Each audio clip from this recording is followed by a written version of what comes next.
अब देखो अब क्वेश्चन नंबर 3 है।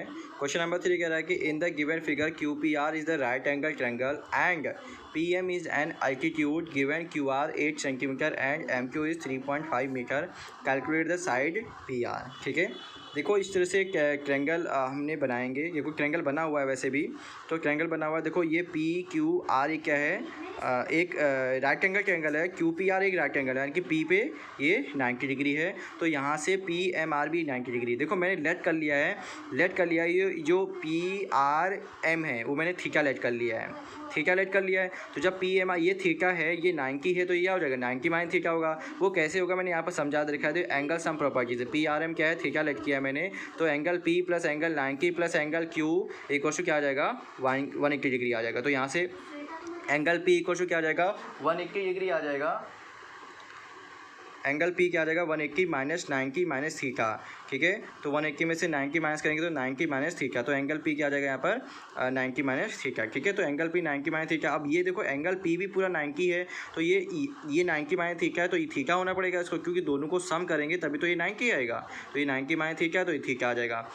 अब देखो ये भी तो यहाँ पर ऐसे 90 डिग्री होगा, ये थीटा है तो ये 90 माइनस थीटा होगा। ठीक है, अब देखो यहाँ से हम देखते हैं, हमको गिवन क्या है एम आर 4.5 मीटर दे रखा है और क्यू एम हमको 3.5 मीटर। एक्चुअली में एम आर 4.5 नहीं दे रखा था, ये हमने निकाला है यहाँ से।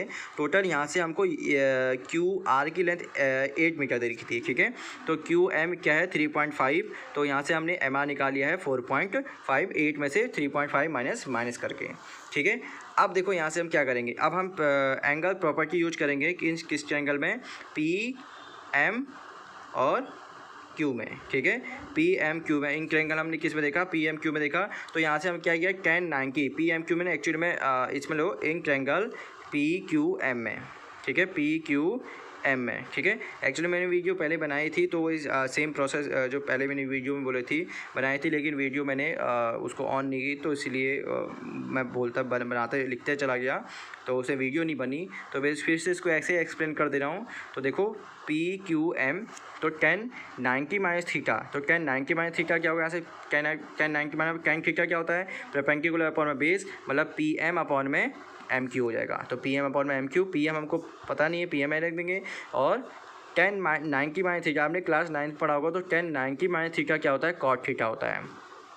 तो ये पी एम अपॉन में 3.5, तो इसे इक्वेशन नंबर 1 लेट कर लिया। अब हमने देखा in triangle P R M में। ठीक है, पी आर एम में तो tan थीटा यूज अप्लाई करेंगे, तो कि वो भी क्या होगा परपेंडिकुलर अपॉन में बेस, मतलब पी एम अपॉन में 4.5। ठीक है, पी एम अपॉन में 4.5, इक्वेशन नंबर 1 एंड 2 बन गई। अब देखिए अगर cot थीटा और tan थीटा ये दोनों एक दूसरे के क्या है, रेसिप्रोकल है। अगर इन दोनों को आपस में मल्टीप्लाई कर लें तो ये tan theta into cot theta क्या हो जाएगा 1 हो जाएगा। तो यहाँ पी एम की वैल्यू हम इजीली फाइंड कर सकते हैं। वैसे एक्चुअली में हमको फाइंड करनी थी यहाँ पर पी आर की वैल्यू। ठीक है, क्वेश्चन में कह रहा है कि पी आर फाइंड करना है, तो सबसे अगर पी एम पता चल जाएंगे और एम आर हमको पता है, इसमें राइट एंगल ट्रायंगल प्रॉपर्टीज यानी कि पाइथागोरस थ्योरम लगा के हम पी आर निकाल सकते हैं इजीली। तो यही हम करेंगे। तो हमने equation number 1 and equation number 2 को आपस में मल्टीप्लाई कर दिया, तो cot theta into tan theta equal to क्या हो गया, पी एम अपॉन में 3.5 इंटू पी एम अपॉन में 4.5। ठीक है, तो cot theta into tan theta क्या होता है, एक दूसरे के रेसिप्रोकल होते हैं, तो इन दोनों का प्रोडक्ट 1 हो जाएगा। P M into P M square हो जाएगा अपॉन में 3.5 इंटू 4.5। तो मैंने P M square equal to 3.5 into 4.5 ही रहने दिया। क्यों रहने दिया, मैंने उसको आपस में सॉल्व क्यों नहीं किया, सॉल्व इसीलिए नहीं किया क्योंकि सॉल्व करेंगे तो वैसे भी वैल्यू पॉइंट में ही आएगी, और वैसे हमको पीएम की वैल्यू तो चाहिए नहीं, हमको चाहिए पीआर की वैल्यू। इसमें हम पाइथागोरस थ्योरम लगाएंगे तो यहाँ पर पीएम का स्क्वायर आने वाला है, तो इसलिए हमने पीएम की वैल्यू नहीं फाइंड की। वहाँ पर डायरेक्ट हम पीएम स्क्वायर की वैल्यू डायरेक्ट हम क्या करेंगे, वहाँ पर ऐसे पुट कर लेंगे। ओके, ठीक, डायरेक्ट वैल्यू क्या कर लेंगे, पुट कर लेंगे। तो फिर मैंने यहाँ पर इसको आगे सॉल्व किया था इन पी एम आर में, हमने use Pythagoras theorem proof use की थी। तो यहाँ पर पी आर का square equal to P M का स्क्वायर प्लस एम आर का स्क्वायर हो जाएगा। तो पी आर का स्क्वायर पी एम का स्क्वायर हम देखो अभी हमने पीछे फाइंड किया है कि वो 3.5 इंटू 4.5 है, प्लस एम आर का स्क्वायर क्या है 4.5 का स्क्वायर। तो मैंने इसमें क्या किया, पहले 4.5 कॉमन ले लिया, तो यह है 3.5 प्लस 1 टाइम मैंने ले लिया, तो 1 टाइम क्या कहते हैं 4.5 बचेगा यहाँ पर। तो 3.5 प्लस 4.5 ऐड कर देंगे तो 8 आ जाएगा। 4.5 इंटू 8 करेंगे तो 36 आ जाएगा। पी आर का स्क्वायर इक्वल टू क्या आ गया 36, तो पी आर की वैल्यू क्या √36, यानी कि पी आर की वैल्यू 6 मीटर आ गई। तो इस तरह से हमने क्वेश्चन सॉल्व किया। ठीक है, आई होप आपको ये समझ में आया होगा।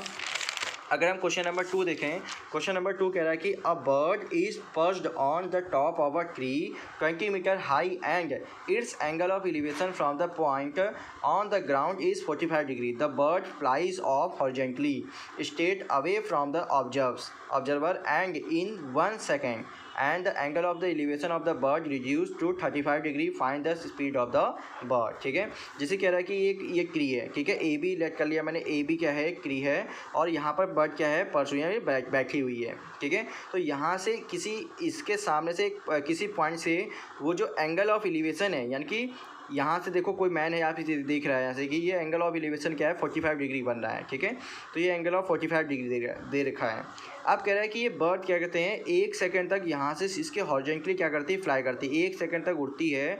ठीक है, तो वो जो एंगल ऑफ एलिवेशन बनता है फिर से वो 35 डिग्री, यानी कि 45 से रिड्यूस होकर 35 डिग्री हो जाता है. मतलब 15 डिग्री रिड्यूस कर गया है, नहीं 15 अबाउट 10 डिग्री रिड्यूस कर गया है. तो ये क्वेश्चन ऐसे भी दे सकता था कि 10 डिग्री रिड्यूस कर गया, मतलब यहाँ पर 35 डिग्री हो गया है, और क्वेश्चन ने डायरेक्ट दे दिया कि 35 डिग्री है, तो 35 डिग्री रिड्यूस कर गया है. अब ये एंगल ऑफ एलिवेशन हमको 35 डिग्री दे रखा है. अब ये कह रहा है कि तो बर्ड की स्पीड क्या होगी, ये 1 सेकेंड में यहाँ पे से यहाँ पहुँची. तो सबसे पहले हमको स्पीड पता करने के लिए यहाँ से यहाँ तक अगर हमको डिस्टेंस पता चल जाए तो तभी तो हमको स्पीड इक्वल टू क्या होता है, डिस्टेंस अपॉन में टाइम होता है. स्पीड इक्वल टू क्या होता है, डिस्टेंस अपॉन में टाइम. अगर हमको यहाँ से यहाँ तक डिस्टेंस पता चल जाए और टाइम तो 1 सेकेंड गिवन ही है, तो हम स्पीड पता कर सकते हैं. तो सबसे पहले हमने क्या किया, सबसे पहले हमने यहाँ से ए जी फाइंड करेंगे. ए जी इसलिए फाइंड करेंगे क्योंकि हम जब ए सी डी ई में की रेशियो अप्लाई करेंगे, मैंने tan थीटा अप्लाई करेंगे, तो इसमें हमको बेस पूरा चाहिए होगा. तो ये भी 20, अगर x हमको x फाइंड करना है तो ये हमको फाइंड करना होगा. तो वो 20 कैसे आया, तो सबसे पहले मैंने बी डी ए में की रेशियो अप्लाई किया है. तो बी डी ए में की रेशियो अप्लाई कैसे किया है, तो tan 45 अप्लाई किया था, क्योंकि ये 45 एंगल है. तो tan 45 क्या होता है, बी ए अपॉन में ए डी. तो बी ए क्या है हमारा 20 मीटर, पहले देर के प्लांट जो ट्री है, ट्री की हाइट कह रहा है कि 20 मीटर है, अपॉन में ए डी, तो ए डी भी क्या आ जाएगा, 20 मीटर आ जाएगा. अब मैंने की रेशियो अप्लाई किया है सी डी ई में. देखो ये यहाँ से इतना एक्स लेट किया है, तो ये टोटल यहाँ से यहाँ तक लेंथ क्या हो जाएगी, यानी कि इसका जो बेस लेंथ है एंगल 35 के लिए वो x+20 हो जाएगी. ठीक है, तो tan 35 क्या होगा, सी ई, यानी कि ये लेंथ. देखो सी भी मैंने 20 क्योंकि ये इसी के हॉरिजॉन्टल बर्ड फ्लाई की है, मतलब ये लेंथ ट्री के इक्वली ये हाइट भी इसकी हो जाएगी, मतलब ये भी 20 मीटर हो जाएगा.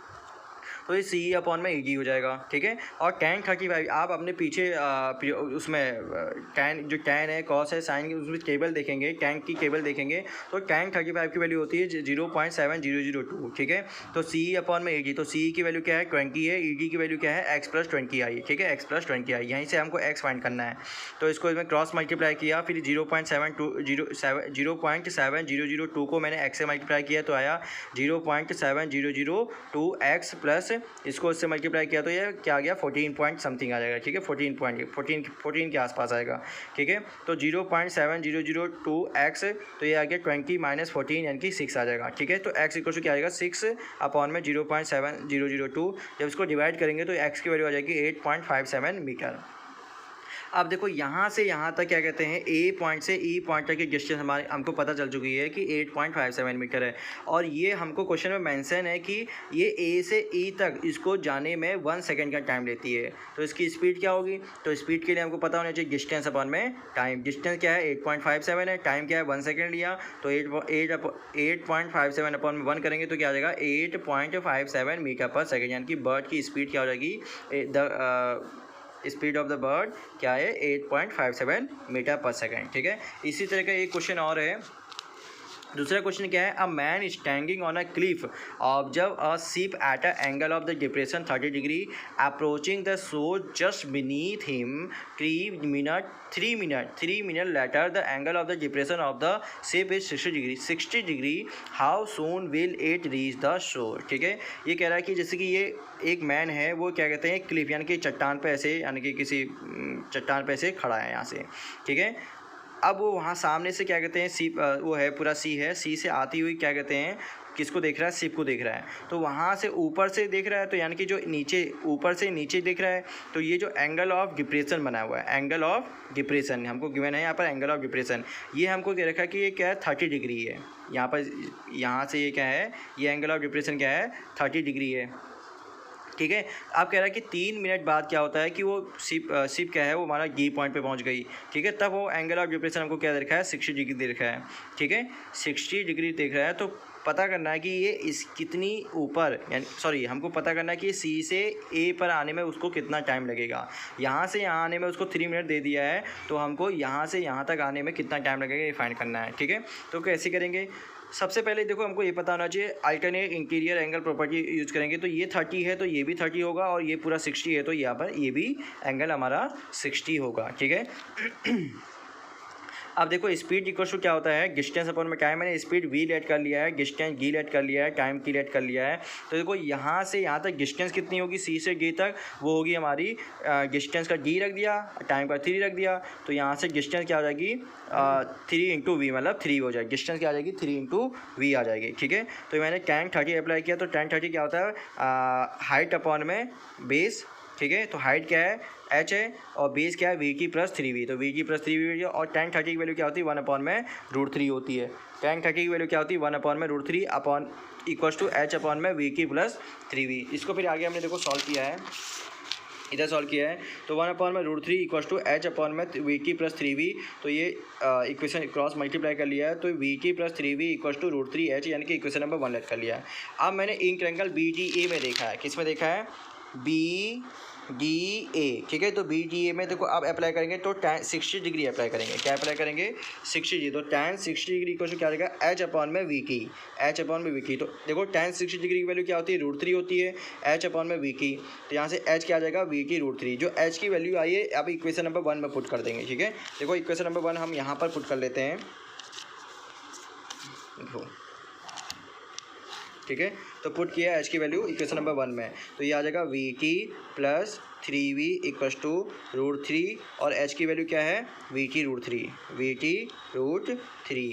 तो ये VT plus 3v equals to √3 into √3 3 आ जाएगा, और ये VT आ जाएगा, ठीक है। VT को इधर भेज दो, तो 3v इक्वल्स टू क्या आ जाएगा 3vt माइनस VT।